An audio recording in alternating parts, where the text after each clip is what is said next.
안녕하십니까. 안녕하세요. 네, 기초인문과정 3주차 시작하겠습니다. 우리가 1주차, 2주차 공부를 해보니까 또 어떠신가요? 12월 과정에서는 아무래도 이제 전체적인 체계를 확인하는 그러한 과정으로 생각을 하시면 되는데, 제가 이제 지난주에 지난 10월 달에 발표되었 시험 봤던 결과가 발표됐어요.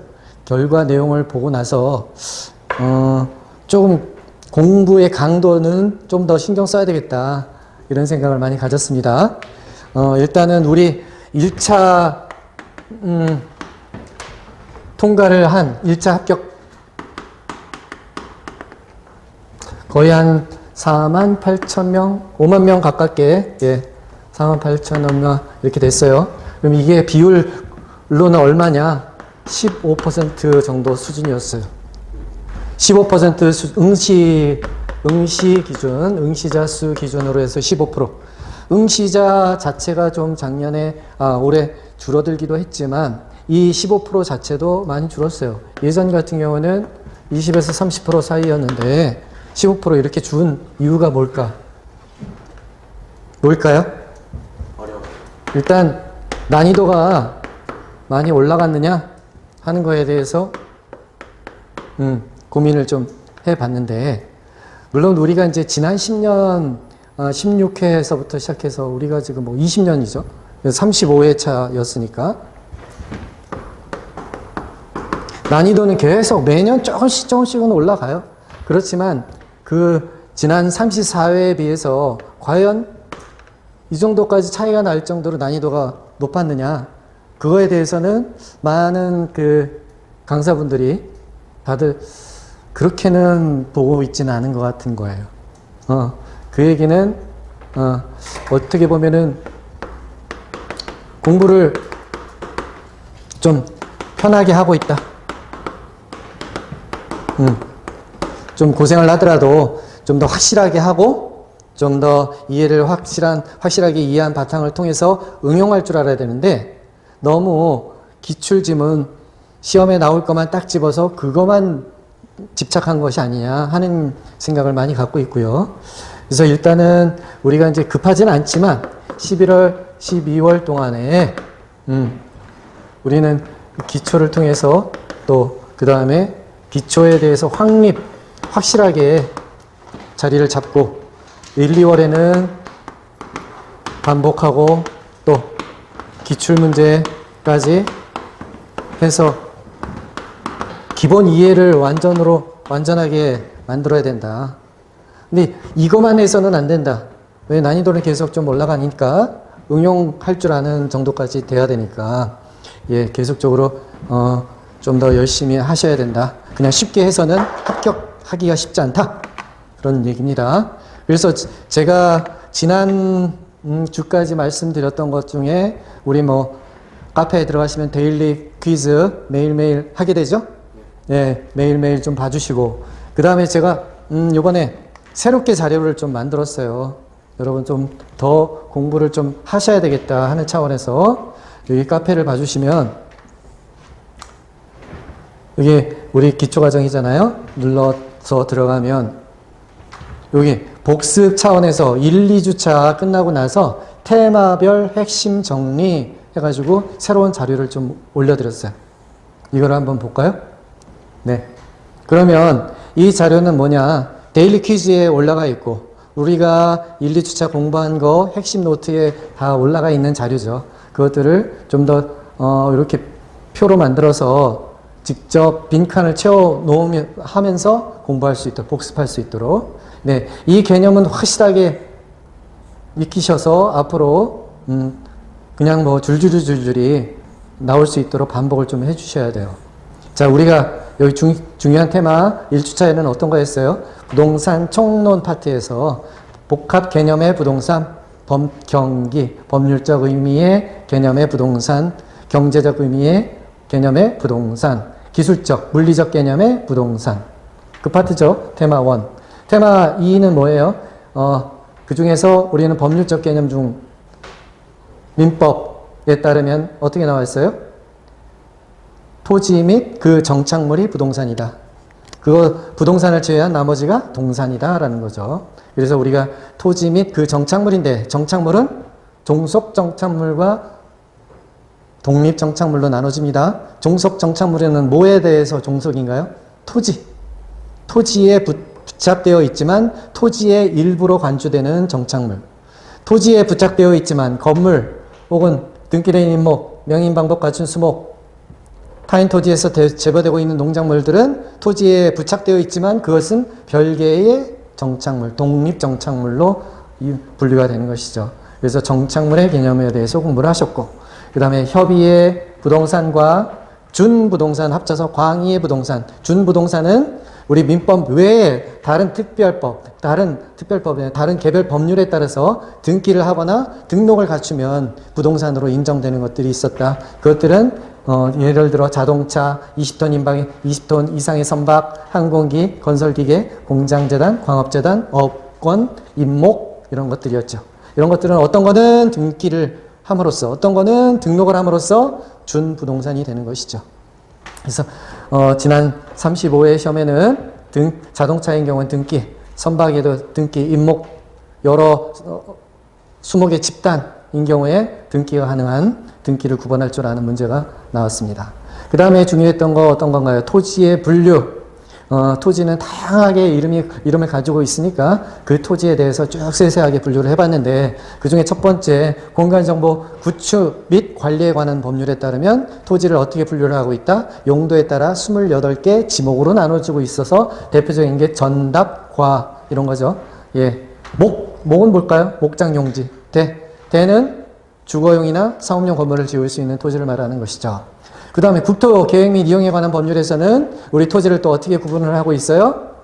도시군 관리 계획으로 무조건 결정해야 되는데 모든 전국의 토지는 도시지역, 관리지역, 농림지역, 자연환경, 보전지역 크게 네 분류로 나누고 있습니다. 서울시 같은 경우는 당연히 도시지역에 속하겠죠? 도시지역은 또 어떻게 세분화가 되나요?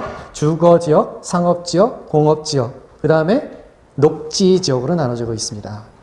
우리 학원 근처에, 우리 학원은 지금 광진구에 있으니까 광진구의 대표적인 녹지지역이 어딘가요?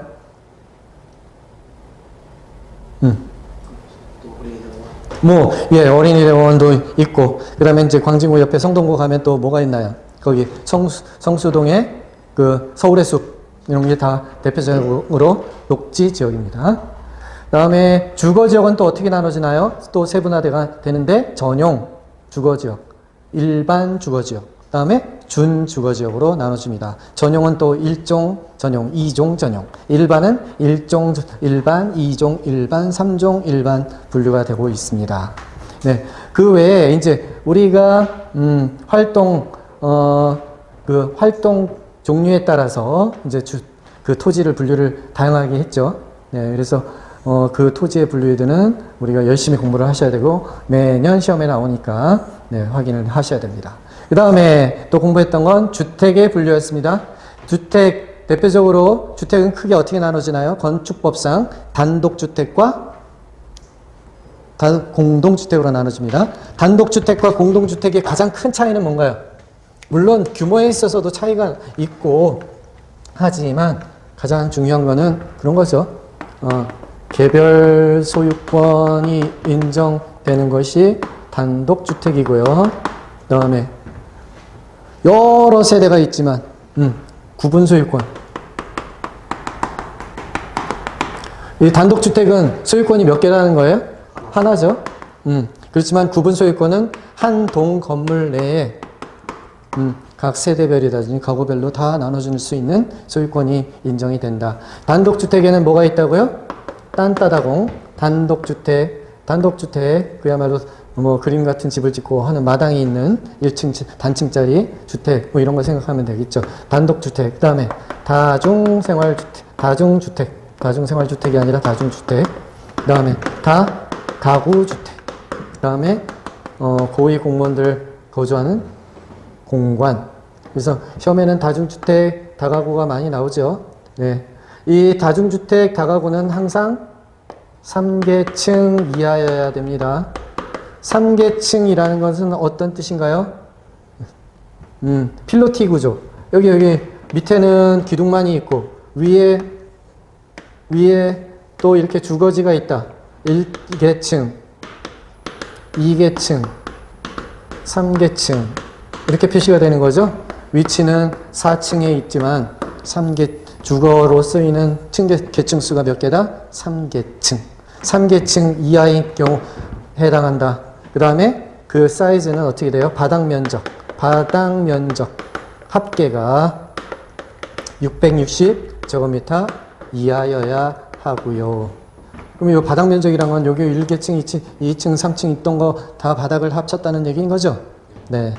그 다음에 다중과 다가구의 차이는 뭐가 있나요?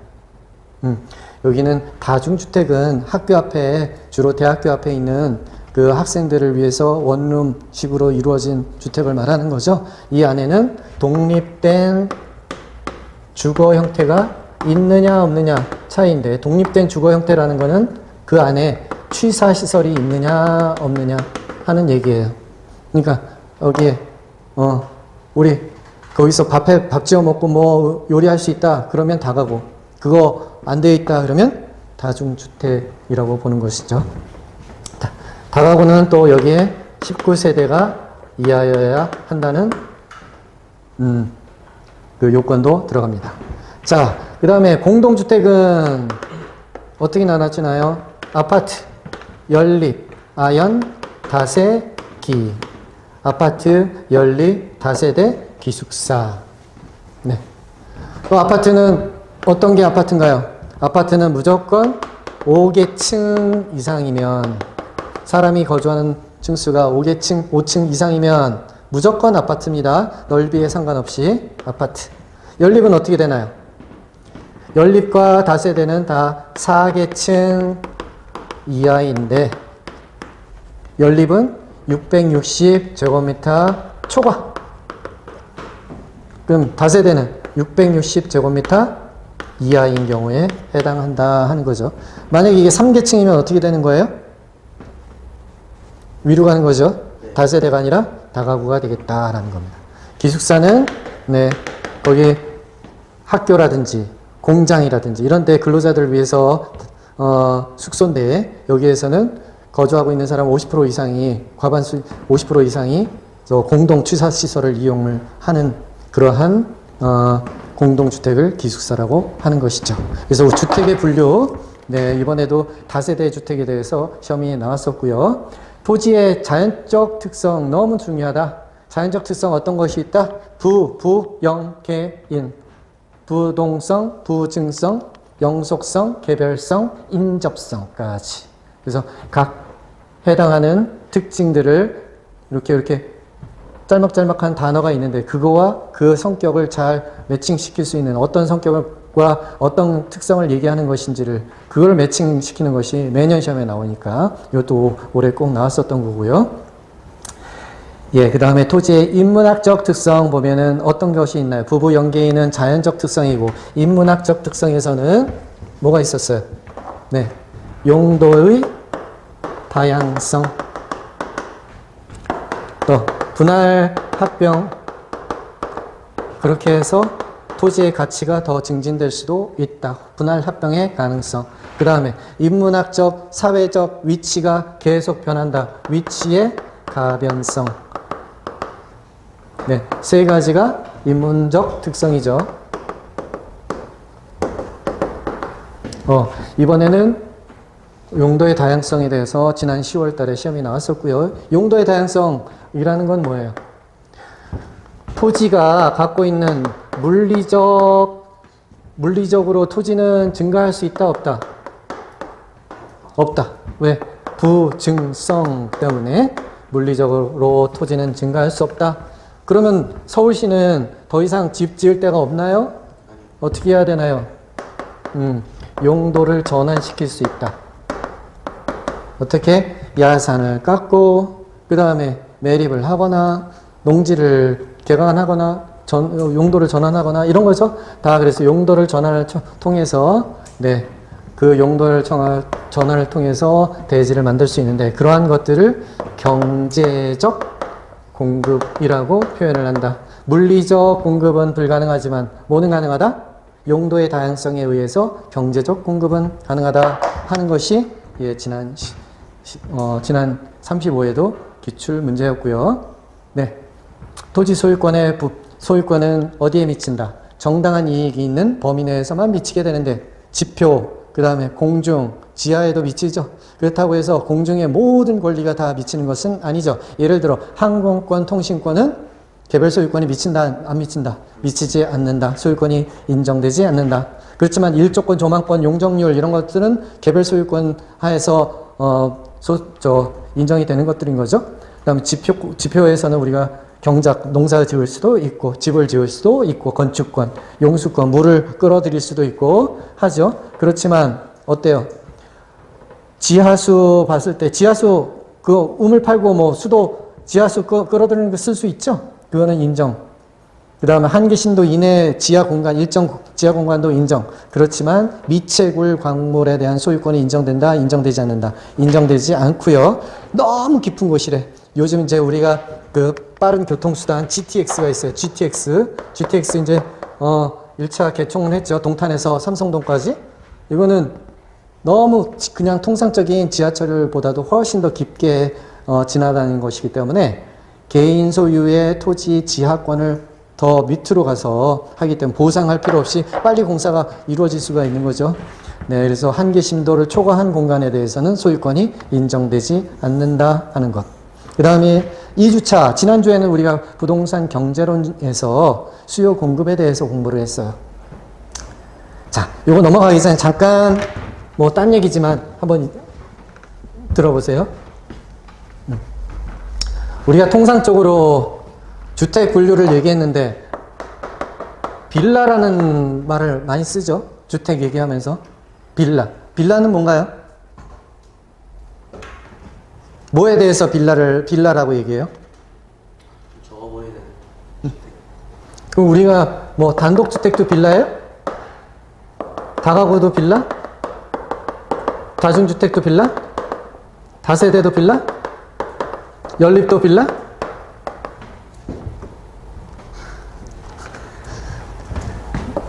그냥 이런 걸 다 통칭해서 빌라라고들 많이 하죠. 하지만 이제 빌라는 우리가 건축법상 용어가 아니고요. 원래 빌라라는 뜻은 해외에서는 이거는 좀 별장 개념이에요. 별장.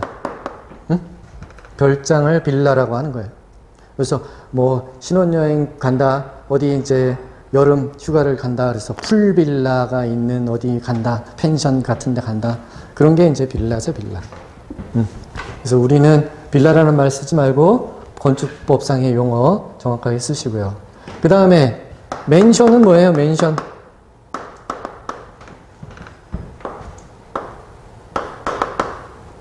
무슨 맨션 해가지고 7, 80년대는 많이 있었다, 우리나라. 그러나 지금은 맨션이라는 이름의 아파트. 지금은 거의 없죠. 원래 맨션이라고 붙으면 미국에서는 고급 아파트를 말해요. 한 동짜리 고층 아파트 있으면서 아주 비싼 아파트, 그거를 맨션이라고 합니다. 우리나라에서는 그거 그냥 한 5층짜리 높지 않은 소규모의 아파트, 그거를 전부 다 맨션이라고 이름 붙였죠.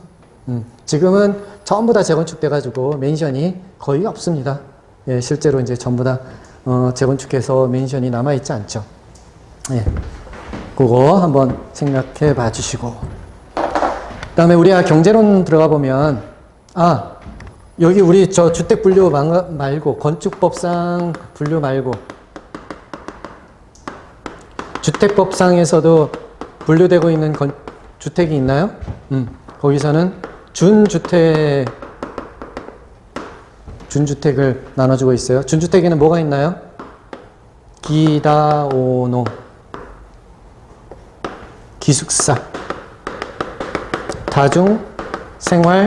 다중생활시설, 오피스텔, 그 다음에 노인 복지시설. 그래서 이 다중생활시설은 어떤 걸 얘기를 해요? 고시원 얘기한다고 그랬고요. 그래요.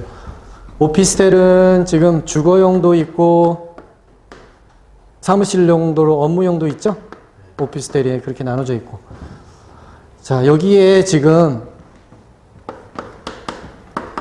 생숙 혹시 들어봤어요? 생숙이 뭐예요? 생숙, 생활형 숙박시설을 얘기하죠. 생숙. 이 생숙이 한동안 인기였는데 왜 인기였냐면 1세대 1주택에 포함되지 않죠. 준주택도 아니다. 건축법상 주택도 아니다. 생활형 숙박시설이라는 거는 이거예요. 좀 외국인들 국내 관광 왔는데 호텔 들어가기 너무 비싸고 뭐 그랬을 때 이제 잠시 빌려주면서 아파트처럼 거주시설을 빌려주는 거예요. 그래서 뭐 국내 외국인들한테는 이제 콘도라고 생각해 보면 콘도 같은 경우 전형적으로 이런 생활형 숙박시설이라고 볼 수가 있겠죠. 그런데 그게 관광지가 아니라 요즘은 한동안 시내, 그 도시 내에서도 많이 분양을 했단 말이에요. 그래서 오피스텔은 좀 제약이 있어요. 주거용 같은 경우에도 어떤 경우에는 온도를 깔 수도 없고 거기서 취사시설 못하게 돼 있고 막 그런 경우도 있는데 생활형 숙박시설은 지금 아파트처럼 똑같죠, 시설이. 그런데 문제는 뭐예요? 여기는 장기간 거주는 안 돼.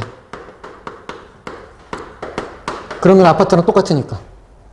그럼 1세대 1주택이라는 그런 기준 내에 탈피하기 위해서 생숙이 한동안 인기였는데, 그런데 이게 이제 엄격하게 단속하다 보니 요즘 막 어떻게 보면은 생숙 인기가 추락을 해가지고 가격이 완전히 폭락했죠. 그래서 요즘 어떤 일이 벌어지고 있어요? 생숙을 주거용 오피스텔로 가능한 한 바꾼다고 하면 일정 시설을 보완해서 허용을 해주는, 완화하는 쪽으로 지금 바뀌어가고 있죠. 네, 생활형 숙박시설. 그 다음에 투자 대안으로 요즘 뭐 최근 지난 2, 3년 동안 또 한동안 또 인기 있었던 것이 뭐였어요? 지산은 뭐예요? 지식산업센터. 이건 뭐야? 아파트형 공장을 말하는 거죠. 사업체가 들어가는데 오피스텔도 아니고 여기에는 아파트형 좀 공장이 되어 있다. 지식산업센터. 뭐 여기는 대출도 막 8, 90%까지만 해주면서 해가지고 분양 인기가 많았지만 지금 최근 2, 3년 동안에 가장 폭락 많이 한 부동산 유형 중에 하나죠. 생활형 숙박시설 지식산업센터 참고로 하시고요. 자, 2주차 공부한 거로 돌아오겠습니다. 2주차에서는 우리 부동산 수요 공급론 했고요. 경제 변수는 뭐부터 출발한다? 항상 유량의 경제 변수, 저량의 경제 변수 구분할 줄 아느냐? 그래서 35회에서도 저량, 다음 중 저량 경제 변수인 것을 찾으세요. 해가지고 쭉 열거해 놓고 그 중에서 저량 변수 찾는 게 문제였고요. 다음에 수요량과 수요를 구분할 줄 아느냐? 가장 기본적인 개념이죠. 수요량은 특정 가격에 매칭되는 수요의 양. 수요는 뭐예요? 모든 가격 대비 각각에 매칭되는 수량이 있을 거예요. 모든 가격이니까 모든 가격에 있어서의 수요량을 다 합산하면 그거 이름을 뭐라고 한다? 수요라고 한다. 수요량과 수요를 구분할 줄 아느냐. 그 다음에 수요 법칙, 공급 법칙. 수요 법칙은 뭐였습니까? 가격과 수요량은 항상 어떤 관계? 반비례 관계죠. 반비례 관계. 가격과 수요량은 반비례 관계. 근데 공급량은 어떻게? 반대로 비례 관계다. 가격이 떨어지면 수요는 증가하고 가격이 올라가면 수요량은 감소한다. 공급량은 어때? 반대로 가격이 떨어지면 사람은 안 팔려고 하고 가격이 오르면 더 팔려고 한다. 비싸지니까. 이렇게 해서 수요량은 마이너스 관계, 공급량은 플러스 관계. 그래서 요 두 관계를 뭐라고 한다? 수요의 법칙, 수요 법칙. 요 두 관계를 뭐라고 한다? 공급의 법칙. 수요 법칙과 공급 법칙을 가지고 우리는 수식으로 표현할 수도 있겠고, 다음에 곡선으로도 표현할 수 있겠죠. 그래서 수요 법칙을 수식으로 표현하면 수요 함수. 가격과 수요량의 그 관계를 식으로 표현했다. 그 이름을 뭐라고 한다? 수요 함수. 그것을 그래프로 표현했다. 네. 수요 곡선. 그럼 수요 곡선은 특징이 뭐였어요? 여기 가격은 오르고 내리고 상승하고 하락하기 때문에 예, 이게 원인이죠. 가격이 원인이어서 결과적으로 뭐가 나타나지게 돼 있어요? P는 price, Q는 quantity, 양. 수요량 자체가 감소하게 되는 거죠. 그래서 우하향하는 뭐가 나타난다? 우하향하는 수요 곡선, 수요 곡선.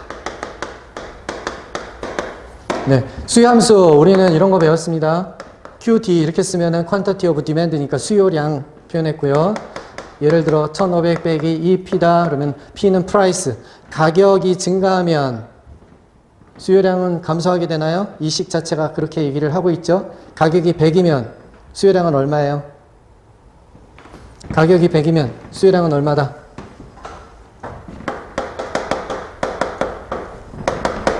(1500) 빼기 2 곱하기 100 하면 얼마? 1500에서 200을 빼니까 1300. 가격이 200이면 어떻게 돼요? 수요량은 요 식에다 대입한다 이거죠. 1500 빼기 2 곱하기 200이니까 1500에서 400을 빼면 1100. 가격이 50이면 어떻게 되나요?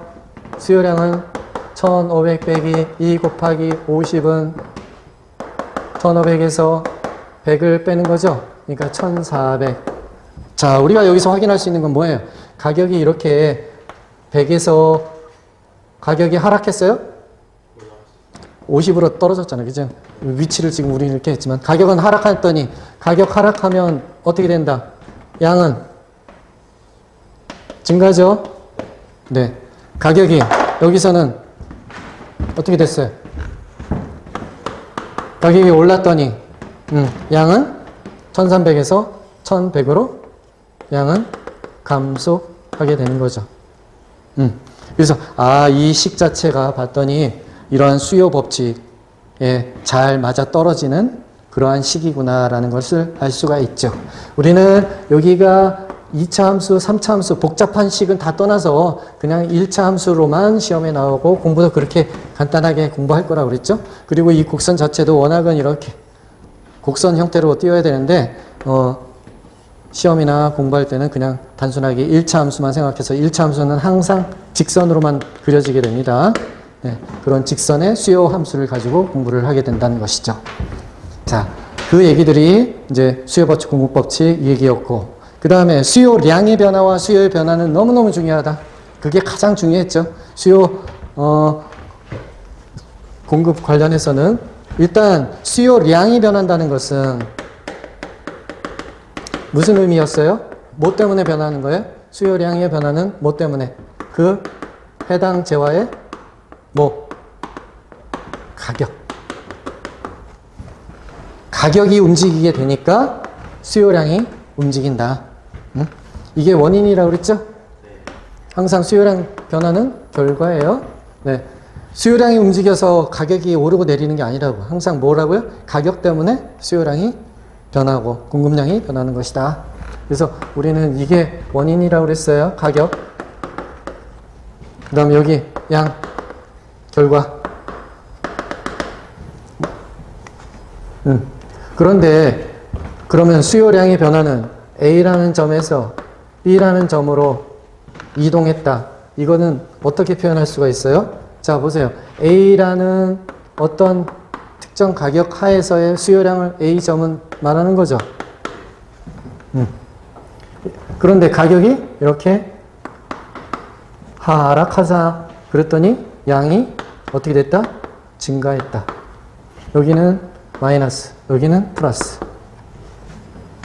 결국 수요량, 가격 때문에 수요량이 달라졌다라는 것은 어떻게 표현할 수 있다? 수요 곡선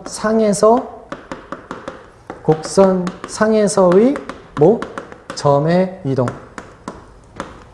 A점에서 B점으로 옮겨갔습니다. 이사 갔습니다. 네. 직선상, 수요 곡선 직선상에서 수요 곡선 상에서의 점의 이동은 뭘 얘기한다? 수요량의 변화를 얘기하는 것입니다. 항상 수요량의 변화는 뭐다? 곡선상의 점의 이동. 그 원인은 뭐다?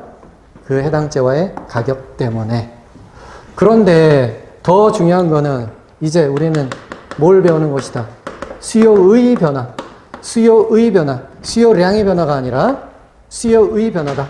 수요의 변화라는 거는 그러면 모든 가격에서 수요량이 변화하는 것을 말하는 것인데 이것의 원인은 뭐다? 가격. 그 해당 재화 가격을 제외한 나머지 기타 요인들 움직이면 이것이 변동해서 수요의 변화를 가져오는 것이다.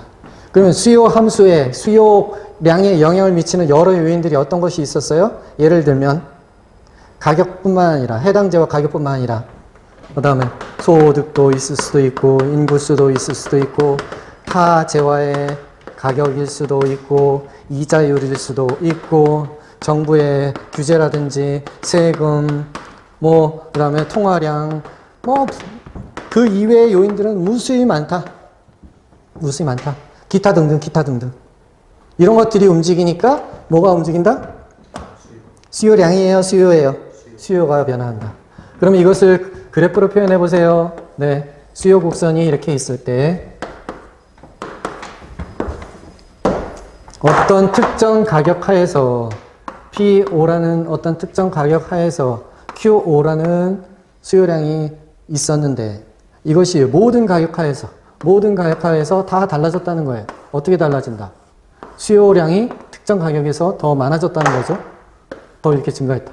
여기서도 더 증가했다. 여기서도 더 증가했다. 여기서도 더 증가했다. 이것들을 다 연결했더니 새로운 수요 곡선이 만들어진다. 이 새로운 곡선은 기존의 수요 곡선에서 어떻게 움직였다?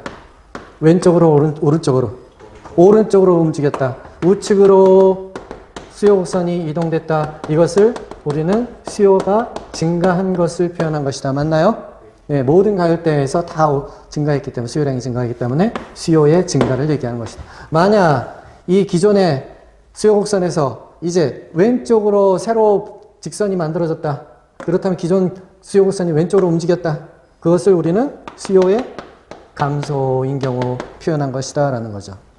자, 그래서 우리는 정상적으로 수요 곡선과 공급 곡선이 만나서 하나의 균형을 이루었을 때 균형점이 이렇게 고정되어야 되는데 실제로 어때요?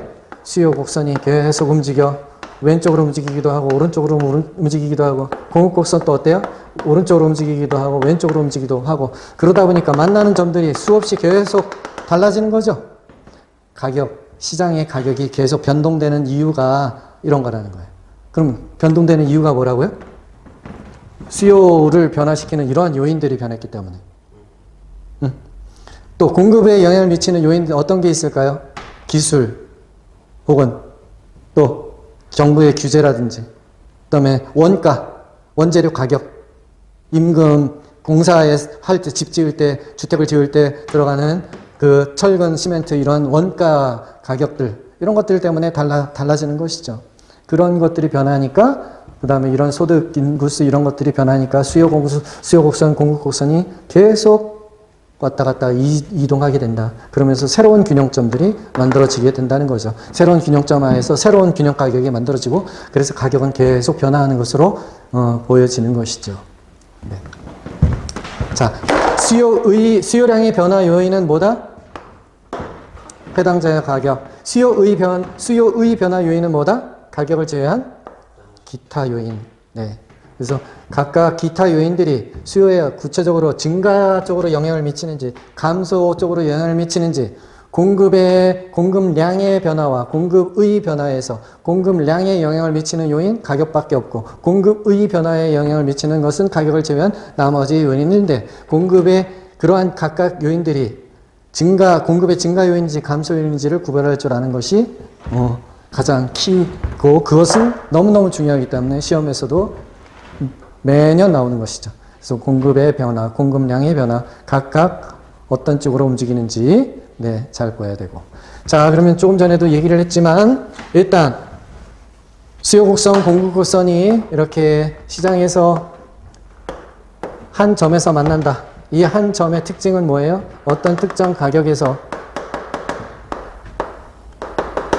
수요량과 공급량이 일치한다. 이러한 점을 이름을 우리는 균형점이라고 이름 붙였다.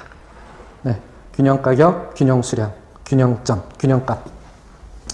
자, 이 균형과가 관련해서는 우리가 이제 1학년 문제는 요거 얼마인가요? 구체적으로 계산 문제를 통해서 Q값이 얼마인가요? 하고 나온다. 1학년 문제. 1학년 문제는 주로 10년 전 얘기.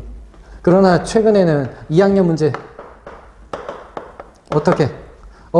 이제 이 수요곡선, 공급곡선이 있는데 공급곡선은 그대로 있는데 수요곡선이 달라졌어요. 어떤 이유에서 달라졌대요? 가격을 제외한 나머지 요인들이 움직여서. 그랬을 때 새로운 균형. 새로운 균형. 이런 새로운 균형점, 기존 균형점과 어떻게 달라지나요? 변화. 기존, 신규, 균형, 그 차이. 그 차이를 물어보는 게 2학년 문제가 되는 거죠. 그래서 이제 시험은 항상 앞으로 매년 나오는데 이렇게 기존 균형과 새로운 균형과의 차이를 물어보는 것이 나온다. 그래서 34회에서는 수요곡선이 움직였을 때 그때는 공급곡선이 움직였을 때 이번에는 35회에서는 수요곡선만이 움직였을 때 그런 거를 계산을 통해서 비교하는 문제가 나왔습니다.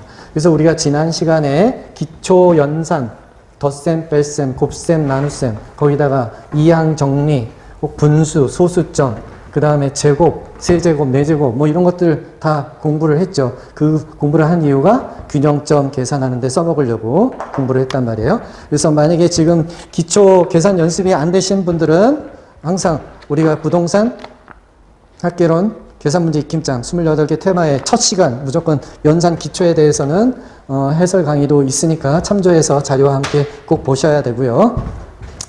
그래서 시장의 균형 외에도 더 중요한 건 뭐다? 균형의 이동. 균형의 이동이다. 균형의 이동. 그래서 균형의 이동이 처음에는 이 상태에서 이제 공부를 할 때는 어때요? 색깔 있는 볼펜을 써야 하는 이유가 삼색 볼펜 써야 되는 이유가 이거예요. 자, 수요곡선이 증가했다. 새로운 균형. 수요곡선이 수요가 감소했다. 새로운 균형. 자, 이게 계산 문제로도 하나가 출제가 되고요. 무조건 계산 문제 하나는 출제된다. 또 이런 지문 문제로도 하나가 더 출제가 됩니다. 두 문제가 출제가 돼요. 오르느냐 내리느냐 그걸 말로 풀어서 계산하는 문제도 하나가 나오고. 그래서 이런 경우는 어때요? 자, 수요가 증가하면은 가격은 수요만 증가한다. 공급곡선은 그대로 있는 상태에서 수요만 증가했어요. 그러면 가격은 오르고 양도 증가한다. 수요만 감소했어요. 그러면 결과가 뭐예요? 그림에서 나오듯이 균형 가격은 하락하고 양도 감소한다. 맞나요? 네네. 수요만 증가한다는 얘기는 초과 수요가 있기 때문에 가격이 올라갈 수밖에 없다. 살려는 사람이 많으니까. 근데 중개사 사무실은 어때요? 찾아오는 사람 많으니까 거래량도 늘어날 수밖에 없다. 근데 공급은 그대로 서울시의 주택수가 그대로인데 서울시의 수요 인구가 갑자기 500만으로 1000만에서 500만으로 줄었다. 경기도로 다 이사하는 바람에. 그러면 어떻게 해요? 초과 공급 집이 남아도니까 가격은 하락할 수밖에 없고 중개사 사무실 찾아오는 사람이 없으니까 거래량도 뚝 끊긴다. 그런 얘기죠. 자, 그래서 이런 어떤 지문형으로 이해할 수 있어야 되고, 이렇게 또 그래프로도 이해할 수 있어야 되고, 또 계산 문제로도 답을 찾을 수 있어야 된다. 삼위일체라고 지난주에 말씀드렸어요. 반대로 이번에는 이렇게 써놓고 공급 곡선이 달라졌대요. 공급 곡선은 어떤 거예요? 우상향하는 직선을 공급 곡선이라고 했으니까 공급 곡선이 증가하면 왼쪽으로 오른쪽으로 증가하면 오른쪽으로 가는 거죠. 왼쪽으로 가는 거는 감소하는 경우에 가는 것이다. 공급의 증가는 언제 생겨날까요? 예를 들어 건축 기술이 발전이 됐다. 그래서 주택을 1년에 10채 지을 수 있는 거를 20채 짓더라. 그 다음에 원자재 가격이, 철근 가격, 시멘트 값이 많이 떨어졌다. 그러면 같은 돈으로도 2채 지을 수도 있고 3채 지을 수도 있는 거잖아요. 그러니까 그 경우는 공급이 늘어나는 사례가 될 수 있겠죠. 그래서 수요 공급이 증가하면 어떤 일이 벌어져요? 그래프를 확인해 봤더니 초과 공급이니까 이 경우는 당연히 균형 가격은 하락하고요. 또 균형 수량은 증가할 수밖에 없다라는 거예요. 새로운 집 분양하니까 그래도 거래는 좀 늘어난다. 공급만 감소하는 경우는 어떻게 되나요? 공급이 감소하니까 새로운 균형은 기존 균형에서부터 어떻게 돼요? 초과 수요가 되는 거예요? 초과 수요가 되는 거죠? 서울시에 있는 집이 갑자기 재건축 때문에 많이 허물었다는 거예요. 그럼 집이 부족해. 그럼 어떻게 해야 돼? 초과 수요 때문에 가격은 상승하고 거래량은 감소할 수밖에 없다. 네. 요게 정답이죠. 예. 정답을 물어보기도 하고 여기서 초과 수요가 있었어요? 초과 공급이 있었어요? 라고 이거를 물어볼 수도 있겠고 또 여기 구체적인 요인들을 가지고 얘기할 수도 있겠죠. 여기 원자재 가격이 하락했어. 이거는 원자재 가격이 상승했어요. 그러면 공급만 움직이는 거죠. 네. 그런 것들을 구체적으로 이제 사례를 주면서 풀어갈 수 있는지 물어본다. 자, 이제 이렇게 한쪽 수요 곡선만, 공급 곡선만 움직이는 거에 대해서는 쉽게 이해를 할 수가 있는데 문제는 이런 거죠, 지금. 수요와 공급이 동시에 움직였다. 동시. 수요도 증가하고 동시에 뭐도 증가한다?